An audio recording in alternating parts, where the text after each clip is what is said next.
یار کیا لے آیا بھائی؟ ظاہری طور پر کچھ چیز تو بڑے جلدی متاثر ہوتے ہیں. ارے بھائی، خدا کو ایک ماننے والے بہت ساری قومیں ہیں دنیا میں، اگرچہ ان کے باقی مذہب باطل ہے. مثال کے طور پہ کیا عیسائی خدا کو ایک نہیں جانتے؟ کیا عیسائی خدا کو نہیں مانتے؟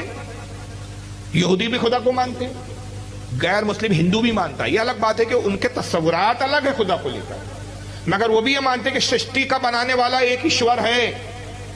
صرف ایک کمیونٹی ہے، وہ بھی بہت مٹھی بھر ہے، جو کہتے ہیں کہ یہ کائنات خود بخود بنی، خود بخود نظام چل رہا ہے، جن کو دہریہ کہا جاتا ہے، اور انگلش میں کیا کہتے ہیں ان کو؟ ایتھیسٹ. یہ بہت تھوڑے ہیں. اب اگر تھوڑے دیر کے لیے مان لیجئے کہ وہ کیا نام تھا جس کے ساتھ مناظرہ ہوا، وہ جاوید اختر، حالانکہ وہ اتنا مضبوط ایتھیسٹ بھی نہیں ہے، فلمی دنیا کا کالپنک کہانی لکھنے والا، اس کے اعتراض بھی اتنے بہت بڑے نہیں تھے کہ جس کا کوئی جواب نہ دے سکے. وہ جتنے اعتراض ہیں اس کے تمام جوابات ہمارے بزرگان دین پہلی کتابوں میں لکھ چکے ہیں. یہ الگ بات ہے کہ آپ نے نہیں پڑھا تو آپ سمجھ رہے کہ ارے یار کیا لے آیا بھائی. عقائد شرح نسبیہ پڑھ لیجیے، الفقہ الاکبر پڑھ لیجیے، ملا علی قاری کی شرح فقہ الاکبر پڑھ لیجیے، امام طحاوی کی عقیدۃ الطحاویہ پڑھ لیجیے. یہ سارے جوابات ہمارے بزرگان دین پہلے لکھ چکے ہیں. مگر مسئلہ یہ ہے کہ یا تو زیادہ تر کتابیں عربی میں ہے، عوام کے ہاتھوں میں نہیں ہے. ترجمے بھی کچھ کتابیں آئے تو عوام پڑھتی نہیں. تھوڑے دیر کے لیے اگر آپ یہ مان لیں کہ اگر جاوید اختر کے سامنے کوئی کرسچن بیٹھ جاتا، بھائی کرسچن بھی خدا کو مانتا ہے کہ خدا کائنات کا پیدا کرنے والا، چلانے والا ہے، اور وہ عقلی دلائل سے وہ لاجیکل جاوید اختر کو لاجواب کر دیتا، تو کیا معاذ اللہ عیسائیت سے متاثر ہو جاتے؟ آپ اس کے گن گانے لگتے؟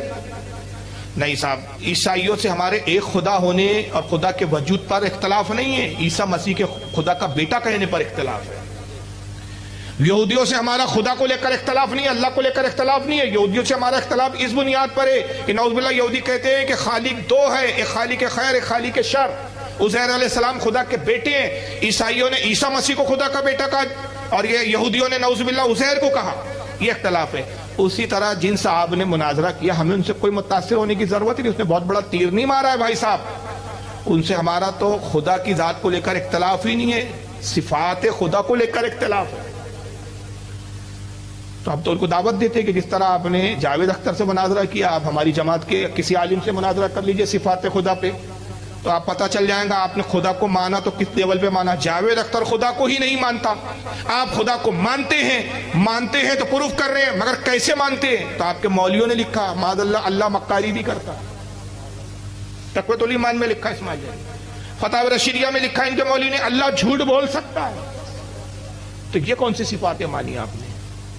تو بہرحال خدا کو ماننا اور ہے، خدا کی صفات کو لے کر ان سے ہمارا اختلاف ہے، اس پر ہمارا اختلاف ہی نہیں ہے. تو ہم لوگ کسی سے بھی متاثر ہوتے ہیں.